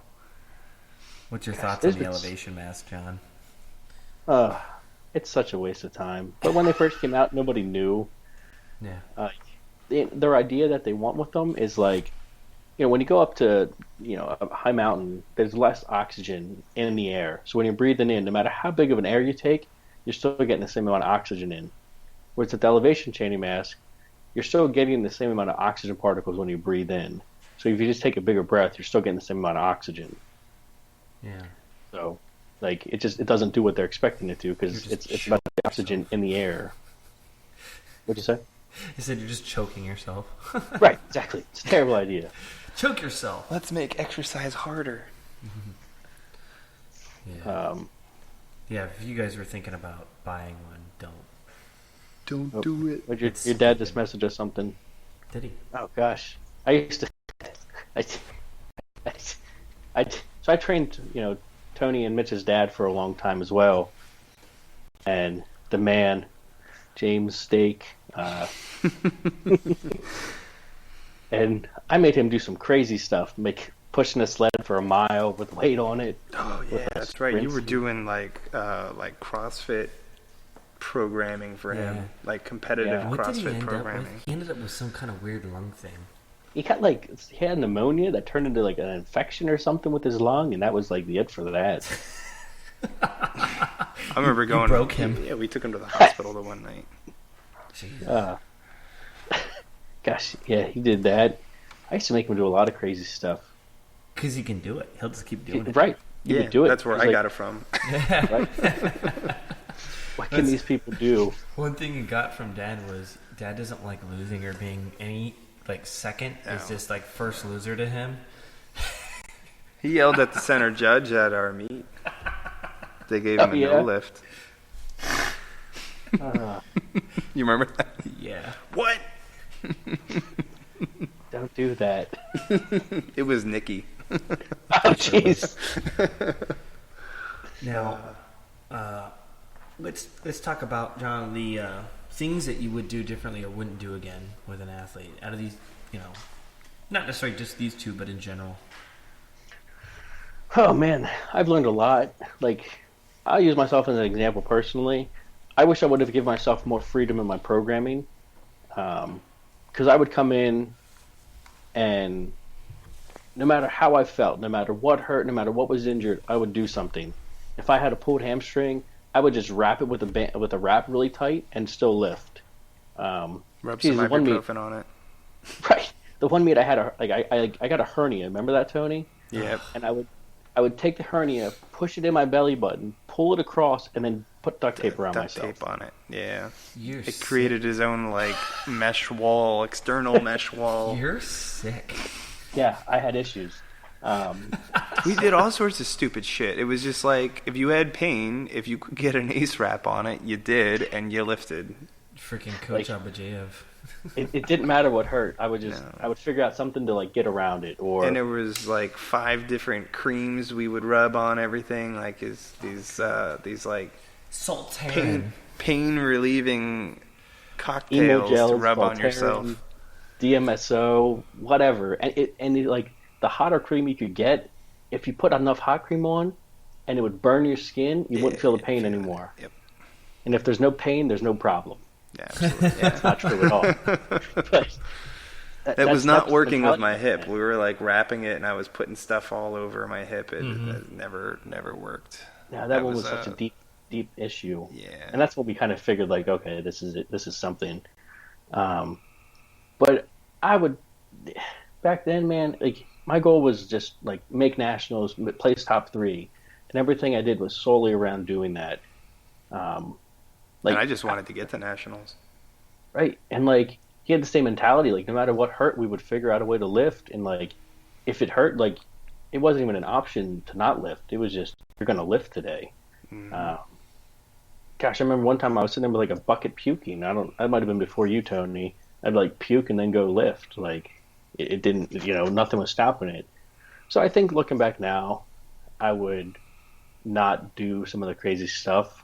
I think if I would have stopped pushing early on with my quads, I wouldn't have that issue. Because I think that was even when you were there, Tony, I'd have the quad issues. Yeah, you were. That was towards the end of my time there. Was when that started. Yeah. I'd hit the bottom of the snatcher clean, and it felt like I was they were just ripping off the bone, and I was getting stabbed. So I think if I would have stopped then, stopped pushing as much and backed off, I could have stopped the problem then. But then probably listen to the athletes more. I do that definitely now. If something does hurt, I'm not let's wrap it like this. I'm okay, we'll figure out a way around it. If you can't go from the ground, we'll go from block. If you can't do that, we'll try some presses. I'm definitely way more lenient with athletes now than I used to be. because I just knew like my mentality was I'm going to do something no matter what, whereas it's not like that anymore. So I think I definitely would have been a little more lenient back then. Well, whatever the coach does is what the athlete does, especially if the coach is still training. So your mentality kind of rubbed off on everyone. Yeah. And it was, I mean, we had some great training sessions, Oh yeah, but lots Yeah, of so overuse injuries a lot of them. Tendonitis all the time, different places. everywhere. I'm surprised my shoulders never hurt at all back then. Just because all the snatches and jerks, but Yeah, Yeah. shoulders wasn't thing. I don't think that was something we ever had issues with. It was always knees, hips I had a lot popping. of calf issues. Yeah. Well, that was from you getting slammed in the bottom. That squat Yeah. volume and then getting slammed in the bottom of a clean. Block days killed calves. Mm-hmm.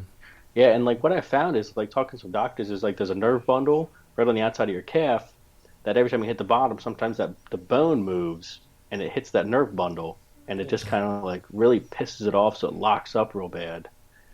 And I guess mine's just really close and it just hit it. Yeah. So Tony had the problem too, where Yep. I think We were wearing ace wraps on our calves like Yeah. every day. I remember Tony came up to visit, and I was like having major calf pain. He's like, haha.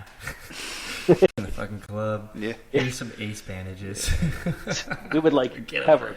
our I was calves such a wrapped, dick when our I would come up knees here, wrapped. too. Oh my god, yeah. I was a dick. I was like anyone that said anything about pain, I'm like, you don't know what fucking pain is. I used to be the same way. Yeah. They're like, I ran 200 miles of a broken tibia. Kiss my Right. ass. Yeah. It's like so when people come to me and say like something hurts, I have a hard time like differentiating like is it hurt Or is it just uncomfortable. right? Is it uncomfortable? Is it sore? Like if you can you do a squat? Is it just a little uncomfortable, or is it like I'm getting stabbed when I'm doing the squat? So even still today, I have a problem like differentiating like somebody's pain. So Yeah. I just try to lean more towards they're debilitated with it and they can't do that movement, just I so see I it a don't lot lose. with front squats. Teaching a front squat initially, it's like, oh, that hurts. I'm like, oh, no, you're a little uncomfortable, you're a little immobile, but your elbows are up. Right.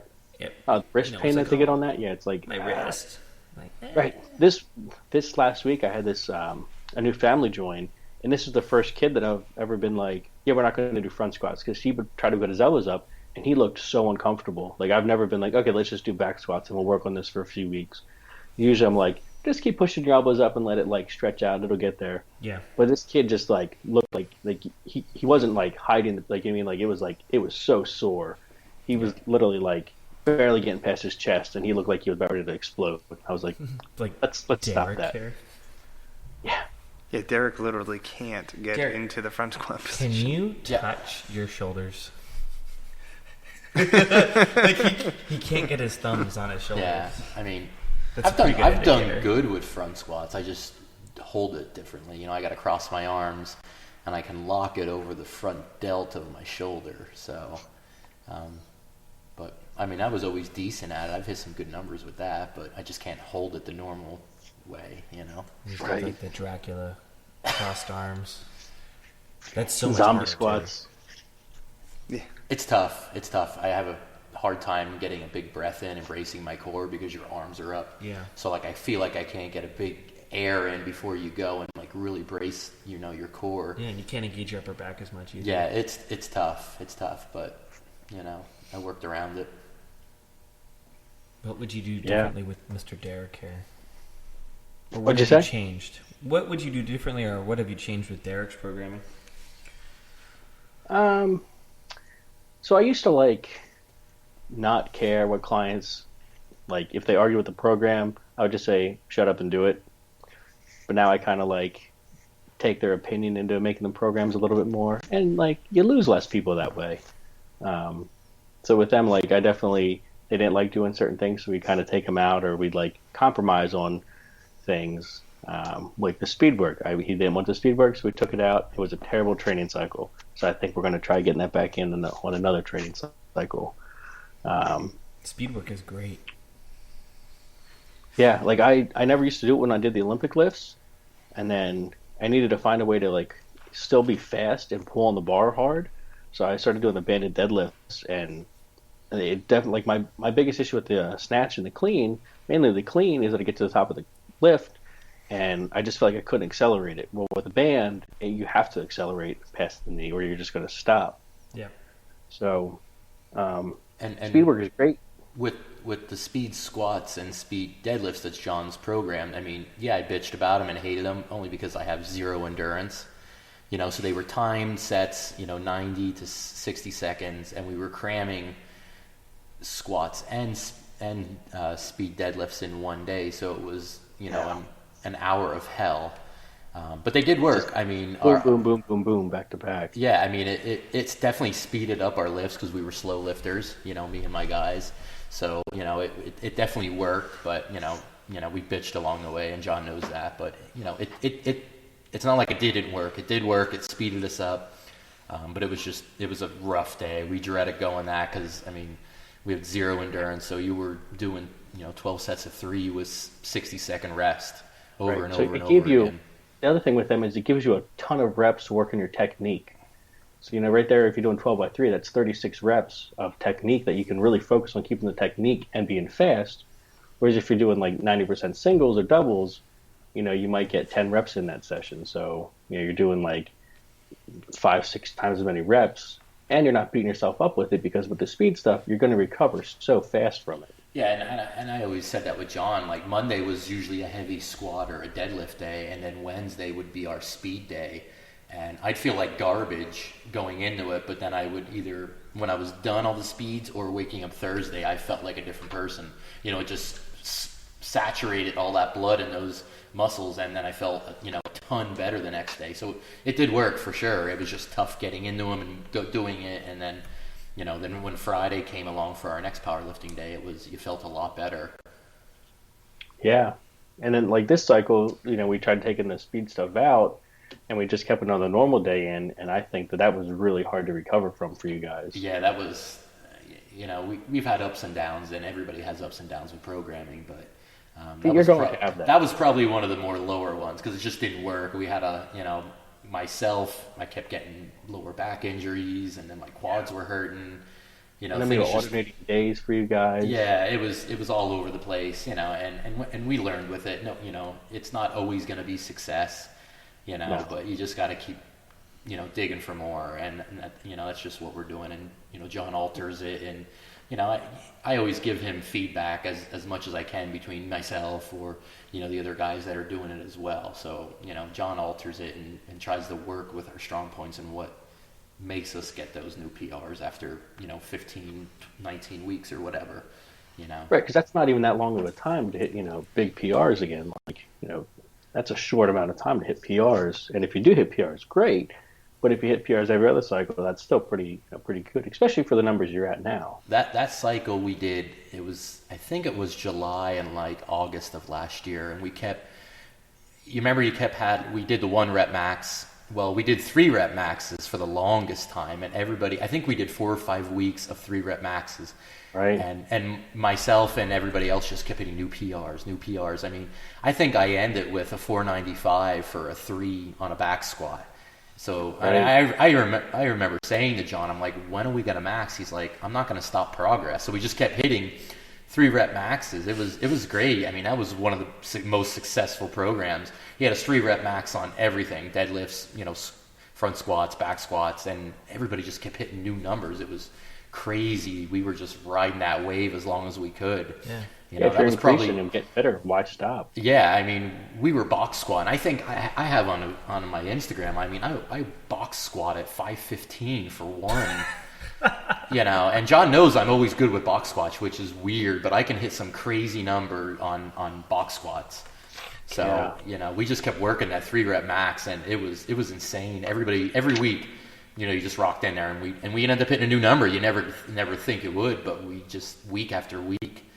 And that's one of my favorite ways to program is that linear progression. I know a lot of people hate it. I love it. But if you can do linear progression right, like you start with a number, like the first week you don't go gangbusters on it, you just get a good idea, and then you just keep increasing it for a few weeks, and then once you with 5s, once you run out of 5s, then you drop to 3s, and you push 3s for a few weeks, and then drop down from there. with that, you're not getting a ton of volume with it because you're not doing like 5 sets or whatever. You might get like 3 working sets, but that linear progression, you can do that for 3-4 months, and then you can switch over to like volume stuff where you can put the speed stuff in and change that way. And I really enjoy linear progression with people Oh, because especially it with the shows. first year or two that they're starting off, there's no reason to go really complex with it. I mean, you can keep it Right. pretty simple. Yeah, and like the thing with a lot of lifters is like, for them to like motivation is built on success. So the more successful a lifter is with stuff, the more motivation they're going to have to lift and be in there and be excited to lift. Um, so like if you hit a PR, you're all excited next time coming in. Whereas if like this last cycle with Derek, he had a terrible cycle. He had with his back injury, he came in and he was like, Yeah, I was bombing. It started with 1 day a week. I was like, oh, I'm not hitting my numbers. I was already lowering down from, if it was 80%, I was doing 75. And, it turned into 2 days. And then, like, I think my final meltdown with John, like I called him, or he called me. Did you cry? Almost. He literally, like, talked me off the ledge because I was like, I'm just done. Because, the 3-4 days of powerlifting, I wasn't getting any success, and the program was like a failure, a failure, a failure, and I hated it because every day, for as long as John's been programming us, it was like a test. You go in there and nail what he wrote, and you felt good walking out of there. And when you're not getting any success, week there's in no and week motivation. out, I was bummed, and yeah, absolutely no motivation. I hated it. I even told John, I'm like, I don't even feel like going to the gym, which is so Right. unlike me for doing this for That's blasphemy for Derek. yeah, for doing this for 10, 11 years now. It was, and I did. And I just had to step back, and that's what I'm doing right now. Is just kind of letting my body heal up. I'm still hitting the movements, but just like 70, 75%, and every week's getting better. I feel better. My quads feel better. My lower back feels a lot better. I've been going to get deep tissue massages, and that's been helping a lot. I've had a lot of different upper lumbar issues and getting that resolved. So. Just The thing about the other guys in the program were doing well on it. Though. They were hitting everything and progressing with it. What do you think the difference was between them and him? age. Was it? I think I age. I mean, it's probably age not the only is factor, 100%. but I mean, I'm 31, and my one guy's he just turned 23. The other guy's Evan. 20. What's that? Evan. Evan's the youngest. How old is he? He's like I think 20, 19 or 20, and then Thaddeus, he just turned 23. So I mean, those guys can come in, and I'm beat up. I'm usually beat up more than they are, and yeah, I can tell. I mean, the 9-10 years between us is a big difference. That's a game changer for sure. Right, and his numbers are a bit higher than a lot of them on some of the lifts. Right. Well, I think they have a lot more to go than, like you said. My numbers are already so high for my body weight. Right. And they do. I know they have a lot more in them yet, which I know you're excited as well as I am to see what we can get out of them yet. So, well, my computer's dying, fellas. Yeah, we're coming up on 2 hours, gentlemen. I think Yeah, that's pretty good that went for fast. today. Is there That did anything go you want to fast. part anybody with there, John? I don't know. Find a good coach and one that you click with. Like, they don't have to be the greatest coach ever, but if you click with them and they're good at working with you and changing things to fit your needs, stay with them. I think a lot of people lately are to find like, the most popular thing or the most fancy thing here and there, and like, if you can make a good connection with a coach, you make a connection and stay with them. People, like lately there's been a lot of like poaching going on in the weightlifting community and people like trying to steal other athletes and people, but like if you find a coach and is working with you, just stay with them. Mitch, you've had people try to poach your athletes already, and it's just like Yeah. it's terrible because like what do you do as a coach then? I just keep doing what I'm doing, and if people want to go elsewhere, then that's where they want to go. Exactly. There'll be other people walking in the door next week. Yeah. So All right. give us all a like on Facebook, Zajacd Athletics. Zajacd Athletics. Like it, follow it. Instagram and Facebook. Do you have Twitter, John? I think I'm too old to deal with Twitter. Me too. I don't bother with it. I think it's floating I- around out there, but I never use it. I have one, so if you can follow me on it, but I don't know if I'll follow you back, so don't be offended. Tony, your latest venture. Latest venture. Yeah, what are you up to? You got that shirt on. Running a business, man. Yeah, what do you Dog got? training. 3 years in Playing with officially, dogs. and still coaching. I get up here at least once a week, but still coaching, weightlifting, still enjoy that. I'd like to eventually get back into it. Probably not in a serious way. I just lifted in that meet a couple weeks ago. That was fun. Yeah, did you know that? You did great. Yep, Derek told me. I was gonna say, I'm pretty sure I Snapchatted you. Oh man, I snatched like 85 and I don't know. No, What you did I- snatched 90, I thought. No. Did you miss it? I never. No, I did. I went 3 for 3 in the snatch. I think that's the first time ever. Really? Yeah. If you're making 6 for 6, you're not trying hard enough. Yeah, how I about went it? 5 for 6. I missed my last clean and jerk. I think Unless I you're on the tried- gold podium, then that Tried doesn't really matter. 105. Right. But yeah, I don't know. I still enjoy it. It's just every time I feel like I get into the gym, it's like, well, there's a freaking picture of me hanging on the wall cleaning 145 at the. Do you want me to put like a How was that? black ink? Spartakiad? Yeah, the Spartakiad. Yeah. The hook grip meet. So Yeah. there's a picture of me up there cleaning 145, and then like I look down at the platform and I'm doing power cleans at 95 kilos, and I'm like, well, It's like it just isn't the same. it's like Dad used to say, "Whatever happened to you?" Yeah. It not that it's demoralizing, but it's a far cry from what I used to do.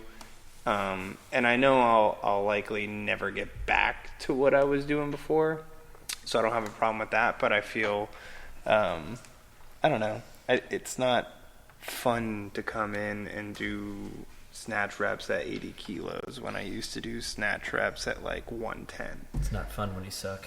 Yeah. I So remember at that meet when that person was like changing the plates and they like put them on and then took them off to turn them around because of the screws. And I was like, come on! that was the Spartakiad. Yeah. Yeah. I don't know what they were doing. They were like messing with the plates. It I was for ready like to go. picture purposes. They wanted it to, Yeah. shiny side out nonsense. The screws have to be in. Yeah. And That I was like ready to go. what was this? That was that was a fun meet though. Yeah. That's the meet that I missed my opener at 125, hit the second one, and then jumped 10 kilos to 135. Yeah, everyone was like, "Holy shit!" Yeah. Did you hit a I lift was in the just- back room? I don't remember. Nope. I just got really angry. I was competing against Norco Danny. and I That was couldn't miss. I was your like, 300 total, wasn't it? I was my first 300 total. Yeah. Sometimes you just gotta go. Yeah. Speaking of going, we're all gonna go. We're gonna leave you guys. John, it's been a pleasure having you on the show. Oh, thanks for having me, guys. It was fun. Hopefully, I'll see you again in person at some point in the next decade. It'll never be up here. It'll Yeah. never be up here. I'll come up at some point. Real quick, we got a strength and conditioning seminar coming up for you high school athletic directors. Answer your phones. Answer your emails. You guys are terrible. Get on it. Your coaching staff wants to know the particulars. They're emailing me. Try to disseminate that information. We have a strength and conditioning seminar for varsity high school coaches, June 8th. It's a 6-hour seminar. We're going to have lectures, hands-on practicals, bring an athlete with you. It's going to be a great time. What else do we have coming up here? We got Youth Nationals coming up. USAW Youth Nationals coming up in Anaheim, California at end of June. We're going to have Coach Nikki on the show and a couple of the kids on the show as well in a couple of weeks, talking about their experience training as a youth athlete and going out to these big platforms and lifting big weights in front of people. So keep on the lookout for that. Derek, any last words? I got nothing. I got nothing. Are you ever going to do a powerlifting meet? That's what we all want to know. Hey, there's one coming up in Now that August. you have your USAPL cert. I should, and it is on my list. It's Here's just, the excuse. there's what excuse? Here it comes. Here it comes.